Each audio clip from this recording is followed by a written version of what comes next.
Plus de 5000 fonctionnaires de la police camerounaise honorés mercredi 12 décembre 2018 à Yaoundé et dans le reste du triangle national.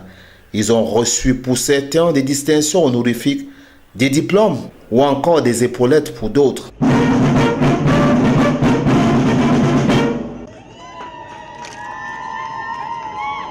La cérémonie à Yaoundé à l'esplanade de l'École nationale supérieure de police a rassemblé un grand monde au milieu duquel des hautes personnalités de la République et de nombreuses familles venues fêter avec les lauréats l'heureux événement.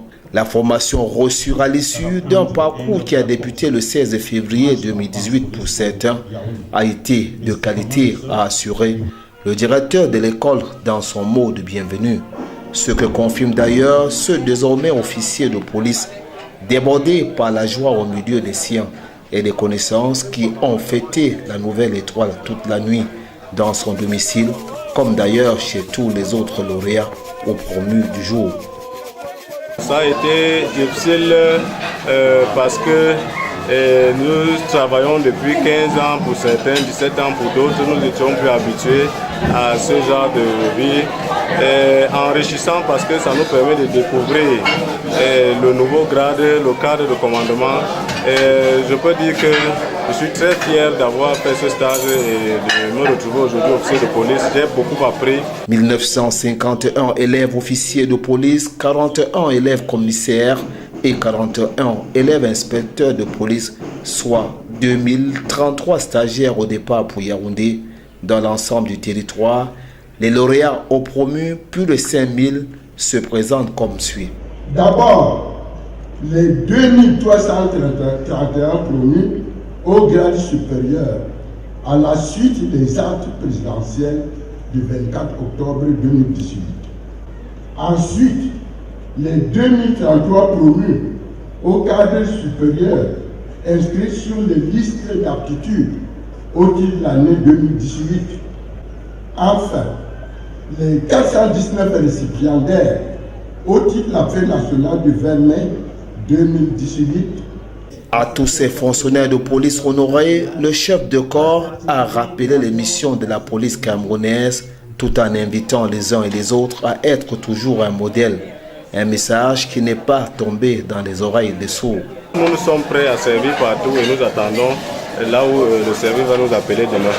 C'est dans la pure tradition policière que cette cérémonie s'est déroulée et s'est achevée par un impressionnant défilé.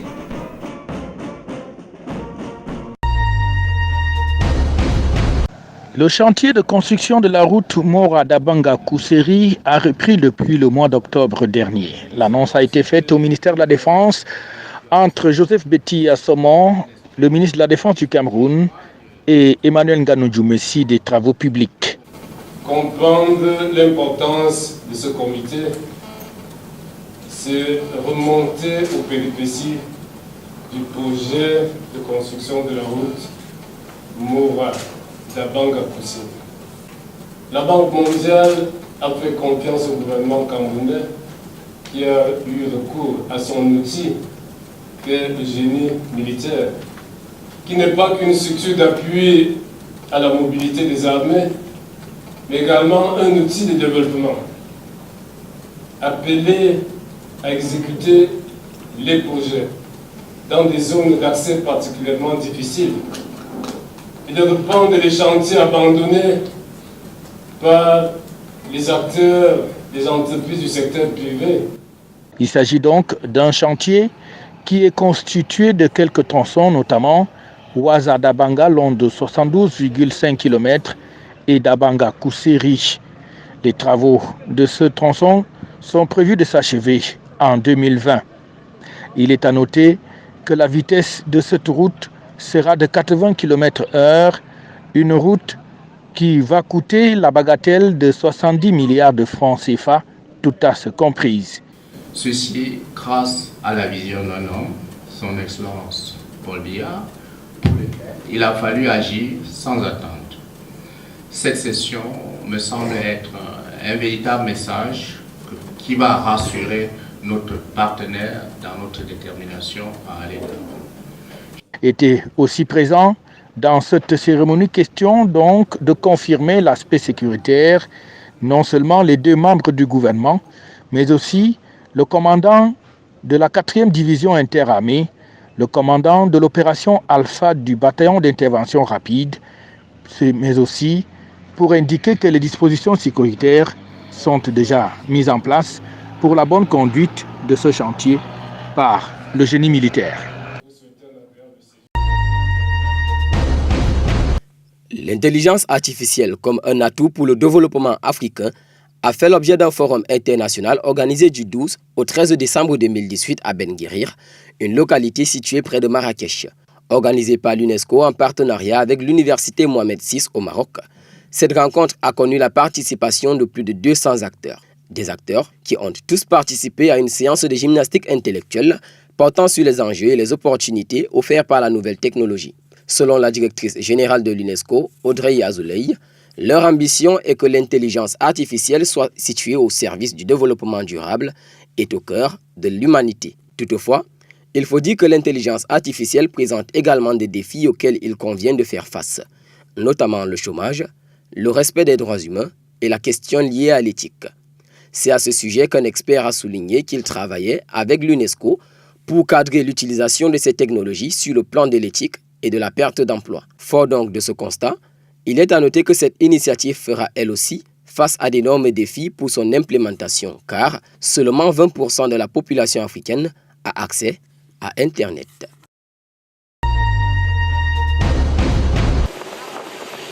Le président érythréen Issaïs Afwerki s'est rendu ce jeudi 13 décembre 2018 chez son homologue somalien Mohamed Abdullahi Mohamed. Ceci pour intensifier le réchauffement des relations entre les 2 pays. Le président érythréen a été accueilli à l'aéroport de Mogadiscio par Mohamed Abdullahi Mohamed.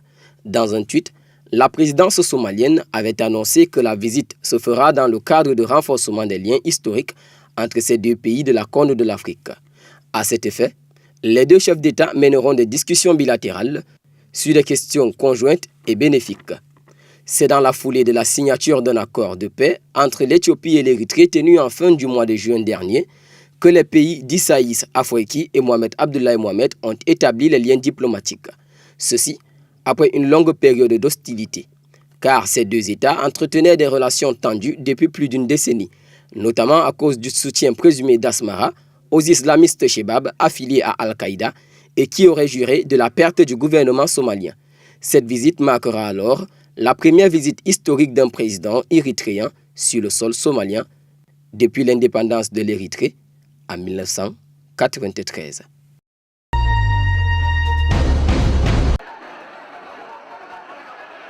Nouveau rebondissement dans la crise qui secoue depuis 7 semaines déjà le Sri Lanka.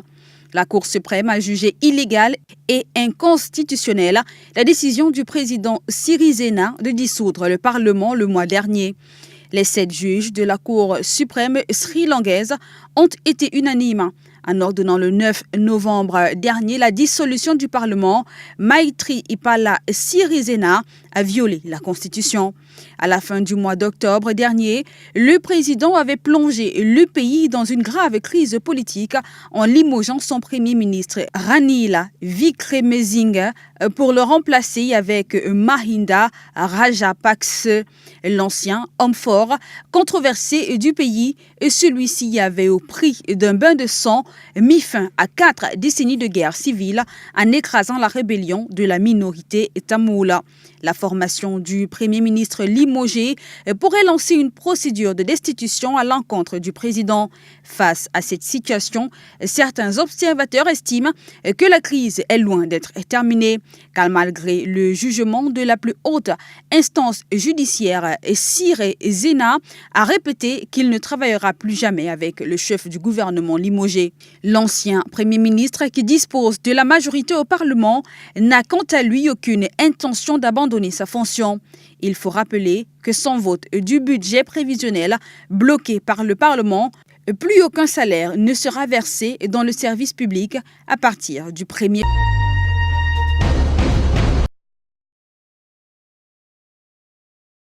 Bloqué à Goma, le candidat de la coalition Lamuka Martin Fayulu a exprimé ce jeudi 13 décembre 2018 sa détermination à poursuivre sa campagne électorale à travers les pays après des entraves qu'il a connues pour son arrivée à Kindu, Maniema et Kolwezi et son meeting perturbé ou empêché à Lubumbashi et à Kalemi. Moi, je vais continuer la campagne. Et je demande, je ne pense pas que même à l'Équateur, ils vont m'empêcher. Ils ont eu honte de l'Est. Parce que la démonstration qu'on a faite, eux pensant que l'Est était leur fief, ils ont vu que ce n'est pas le cas. Et c'est pour cela qu'ils ne voulaient pas avoir la honte de Lubumbashi. Ils ne voulaient pas avoir la honte de Kindu. Ils ne voulaient pas avoir la honte de Kolwezi. Donc, M. Shadari, n'ayant reçu rien à Lubumbashi, et c'est pour cela, vous entendez le gouverneur, qu'est-ce que vous faites pour qu'on doit venir ici, partout dans les rues de Lubumbashi, dans les rues du Katanga, on attend Fayulu, Fayulu, même les petits-enfants. Donc, on a fait honte à eux, et nous sommes là, et nous continuons, et j'espère qu'ils ne vont pas nous arrêter. Au moins 3 partisans de la Mouka ont été tués mercredi dernier à Kalemi lors de l'arrivée de Fayulu selon Pierre Lumbi, directeur de campagne du candidat. 2 autres personnes ont été tuées à Lubumbashi d'après l'association ACAJ. Martin Fayulu appelle à une enquête de la communauté internationale. Nous demandons à la communauté internationale, parce qu'elle aussi doit être interpellée. Elle aussi. Parce qu'il y a des gens aussi mal intentionnés qui disent « Ah non, Lamuka, Fayulu veulent que le 23, qu'il y ait un chaos, que les gens cassent des bureaux. » Non, Fayulu, Lamuka n'ont pas dit ça. Mais que la communauté internationale organise une enquête pour savoir. Nous demandons à la communauté internationale, l'OIF, l'Organisation internationale de la francophonie, avait fait un audit du fichier électoral, a reconnu qu'il y avait des enrôlés sans empreinte digitale. 6 600 000, soit 16,6%. Qui avaient des enrôlés qui n'avaient pas la totalité de leur empreinte. 6%, soit 2 400 000. Qui avaient 500 000 cartes disparues dans la nature. Martin Fayulu acquise également le pouvoir de planifier l'arrêt du processus électoral. Un des entrepôts centraux de la CENI a été incendié tôt ce jeudi à Kinshasa. Signalons que la France a appelé mercredi dernier les autorités congolaises à faire la lumière sur les attaques du cortège de Martin Fayulu. Les élections législatives au Togo se tiendront effectivement le 20 décembre 2018. Et ce, malgré la crise politique qui secoue le pays et les appels de l'opposition à reporter le scrutin. L'information a été rendue publique par le ministre de la fonction publique, Gilbert Bawara. Pour lui, il n'y a aucune perspective d'un sommet extraordinaire de la communauté économique des États de l'Afrique de l'Ouest sur le Togo. Le ministre a déploré les violences qui ont émaillé les manifestations de samedi et lundi dernier à Lomé et dans d'autres villes du pays. Des rassemblements qui ont fait 4 morts officiellement et 6 selon l'opposition. Monsieur Bawara a également dénoncé la logique de violence et d'affrontement de certains leaders politiques et qu'il accuse d'inciter ouvertement la population aux agressions et aux attaques contre les forces de l'ordre. La coalition de l'opposition qui boycotte les législatives dénonce des irrégularités dans la préparation de ces élections. L'opposition avait appelé à manifester pendant une dizaine de jours, du 8 au 18 décembre 2018, pour exiger l'arrêt du processus électoral. Mais à l'origine de la crise togolaise, l'opposition réclamait des réformes constitutionnelles pour permettre la limitation des mandats présidentiels dans le pays.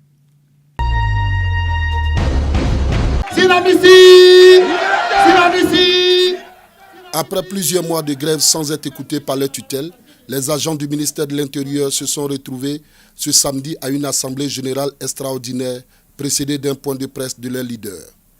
Yves Séry Désiré, secrétaire général du syndicat national des agents du ministère de l'Intérieur de Côte d'Ivoire, Sinamissi, n'y est pas allé du dos de la cuillère pour fustiger l'indifférence du gouvernement de Côte d'Ivoire face à leur situation et leurs nombreuses revendications, dont l'octroi d'indemnités d'abstrait à tous les agents du ministère de l'Intérieur et de la Sécurité, l'institution de primes à tous les agents, un statut garantissant l'emploi des gens de maison. Nous ne devons pas abandonner, nous devons continuer. L'État de Côte d'Ivoire nous a promis. L'État doit honorer ses engagements. Après un séminaire, on ne peut pas nous dire aujourd'hui que nous devons plus continuer la lutte. On ne doit pas nous dire aujourd'hui qu'on ne nous donnera rien. Tout ce qui est revendication à caractère financier ne seront pas réglés. Mais c'est faux. L'État de Côte d'Ivoire a signé un protocole d'accord avec nous. Ils ont pris les engagements de régler nos problèmes avant fin janvier 2019. Ils doivent signer les décrets maintenant et payer notre indemnité d'astreinte et nos primes. S'ils ne le font pas, ils vont nous trouver sur leur chemin. Ils trouveront les gilets rouges. Ils trouveront les travailleurs du ministère de l'Intérieur mobilisés comme une seule personne. Empêcher le fonctionnement des préfectures, des sous-préfectures et des mairies.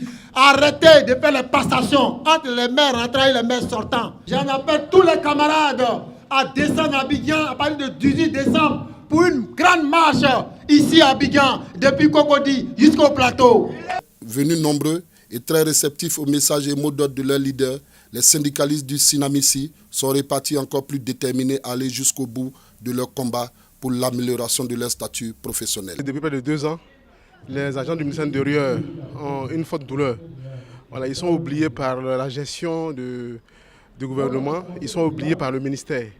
Au ministère de l'Intérieur, on n'a aucune prime. Au ministère de l'Intérieur, on n'a aucun avantage.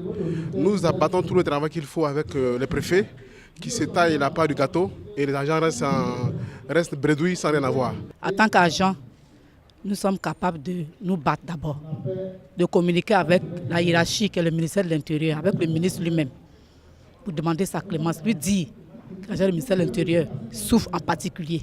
Et si jamais rien n'est fait, nous irons jusqu'au bout.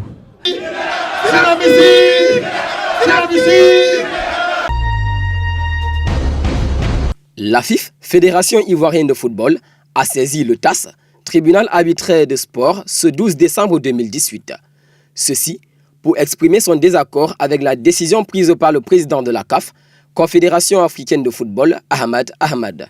Une décision portant sur le retrait de la CAN, Coupe d'Afrique des Nations 2021, à la Côte d'Ivoire au profit du Cameroun qui s'est vu enlever l'organisation de 2019. Cette action initiée par la Fédération ivoirienne de football fait suite à une réunion tenue le même jour, à savoir le 12 décembre 2018 à Abidjan. À en croire la Fédération, elle a été surprise de la décision unilatérale du président Ahmad Ahmad, notamment celle de réattribuer l'organisation de l'édition 2021 au Cameroun. Quand bien même le pays se prépare sereinement à accueillir cette fête de football africain qui lui a été attribuée depuis 2014.